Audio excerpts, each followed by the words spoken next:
Hi friends, இப்போ நம்ம பாக்கியலட்சுமி பார்க்க போகிறோம். பாக்கியலட்சுமியில் எல்லாத்தையும் எடுத்துகிட்டு கிளம்பலான்னு சொல்லிட்டு கிளம்பும்போது அப்போ பார்த்தா அந்த இடத்தோட ஓனர் வந்துட்டாருங்க. வந்தோடனே இந்தாம்மா அட்வான்ஸ் பணம்னு சொல்கிறாங்க. இதை பிரித்து நான் யாருக்குன்னு கொடுப்பேன், ஒன்றும் புரியலையேன்னு சொல்லிட்டு ரொம்ப சோகமாக வீட்டுக்கு வராங்க. வீட்டுக்கு வந்து பார்த்தா நம்ம சுதாகர், யார் சுதாகர் அங்கே வந்து நின்றுட்டு சும்மா அப்படியே நீ ஒரு நாடகம் போடலாம் நீ நினச்ச கண்ணா, திருப்பி அடிப்பேன் நீ எதிர்பார்க்கல அப்படிங்கிற மாதிரி ஆச்சு. இது இப்போ ஒரு பாட்டு போட்டானுவே கண்ணா, வெள்ளிப்பானம் என்னிடத்தில் கொட்டி கிடக்கு, அடை வெட்டி பயிலே உன்னிடத்தில் என்ன இருக்கு அப்படிங்கிற மாதிரி ரியாக்ஷன் வேற லெவலில் விடுறாரு நம்ம சுதாகர். போடா போடா தம்பி அப்படிங்கிற மாதிரி பார்க்குறாங்க நம்ம பாக்கியா. சரி என்னதான் ஏன் நடக்கும்னு பார்த்தா முல்லை முள்ளாளி அப்படின்னு பெரியவங்க சொன்னதில்ல, அதனால நீ ஃபேமிலின்னு பேசினல, வா ஃபேமிலி முன்னாடியே உன்னை டார்கெட் பண்ணுறேன்னு சொல்லிட்டு இவங்க என்ன பண்ணாங்க தெரியுங்களா?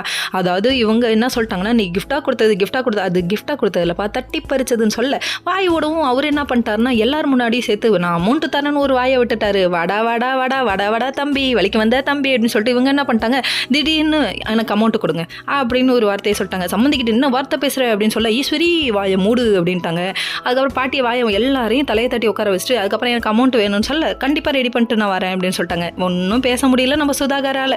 அதுக்கப்புறம் இவங்க சுதாகர் அனுப்பி விட்டுட்டு இவங்க எல்லாரும் கேட்குறாங்க, என்ன நினச்சிக்கிட்டு நீ அமௌண்ட்டு கேட்குறேன்னு சொல்லி கேட்க, நீங்கள் எல்லாரும் பதில் சொல்லுங்கள், பேங்க்குக்கு போயிட்டு வந்தேன் 41 லட்சம் நான் கட்டணும், எப்படி கட்ட முடியும் என்னால், 2 ரெஸ்டாரண்ட்டும் போயிடுச்சு, எப்படி கட்ட முடியும், அதில் வர வருமானத்தை வச்சு தானே கட்டணும்னு நான் நினச்சேன், நீங்கள் யாராவது பதில் சொல்லுங்கள் அப்படின்னு சொல்லி கேட்க எல்லாரும் ஆளுக்கு ஒரு பக்கத்து ஜர்க்காகுதா, பேயின்னா ஜர்க்காகுமே அந்த மாதிரி பணம்னா ஜர்க்காகுதா, சொந்தமாக இருந்தாலும் பணம்னா ஜர்க்காக தான் செய்யும். ஓகே.